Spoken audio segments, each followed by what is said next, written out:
नमस्कार विद्यार्थी मित्रांनो, मी doctor Vishal Khadse, Leela Madhav medical guidance centre Nashik. विद्यार्थी मित्रांनो तसेच पालक, तुम्ही जर आपल्या YouTube चॅनलवर जर हा फर्स्ट टाइम व्हिडिओ बघत असाल तर चॅनलला सबस्क्राइब करून ठेवा, जेणेकरून जी काही महत्त्वपूर्ण अपडेट असेल तुमच्यापर्यंत पोहोचेल। आणि जर तुम्ही आपल्या फ्री व्हॉट्सअप ग्रुप मध्ये जॉइन व्हायचं असेल तर डिस्क्रिप्शन मध्ये लिंक दिलेली आहे, तिथे जाऊन तुम्ही जॉइन होऊ शकता। ज्याही विद्यार्थ्याला 2024 साठी नीट काउन्सिलिंग जॉइन करायचे असेल ते काउन्सिलिंग जॉइन करू शकता।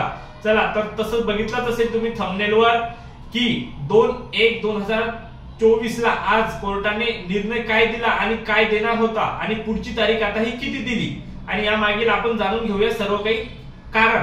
तर आज आपण बघूयात विद्यार्थी मित्रांनो, जो काही कोर्टाने निर्णय दिलेला आहे, कोर्टाने सर्व NCISM ला विचारलेला आहे की या कॉलेज वाल्यांना नवीन कॉलेज आणि ओल्ड कॉलेज यांच्या ह्या जागा कोणत्या पद्धतीने भरल्या जातील।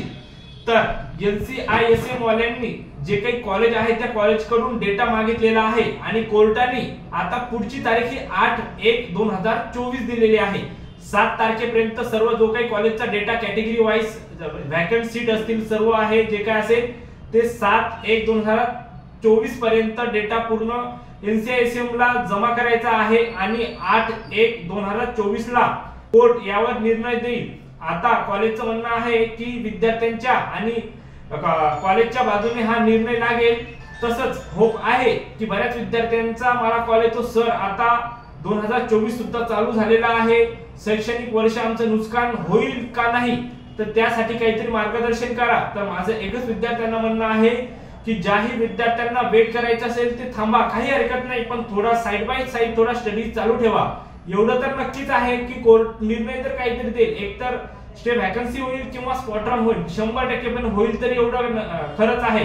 कारण की कोर्टाला जरी निकाल द्यायचाच आहे तर डायरेक्टच ऑन द स्पॉट निर्णय नाही देऊ शकत, काही गोष्टी त्यांना सर्व, कारण की जी काही एजन्सी कंडक्ट करते, जे काही आता आयुष मंत्रालय असेल आपलं, जे काही NCISM असेल, त्यांना कोर्टाने त्यांना विचारणं गरजेचं आहे आणि कोर्टाने तेच केलेलं आहे। आधी त्यांना विचारलंय की यांच्या जागा का भरल्या गेल्या नाही आणि यांच्या जागा ह्या कोणत्या पद्धतीने आता भरणार आहे। तर मग आता NCISM वाल्यांनी जे काही कॉलेजला आहे तो कॉलेजचा डेटा मागितलेला आहे। आता ते सर्व डेटा, जागा बिगा, किती सीट व्हॅकंट आहेत ते सर्व बघून यावर NCISM कोर्टाला काहीतरी उत्तर देईल आणि कोर्टाला जे काही पॉझिटिव्ह उत्तर मिळेल किंवा निगेटिव्ह मिळेल त्याच्यावर कोर्ट हा विचार करून सर्व 8 तारखेला निर्णय देईल।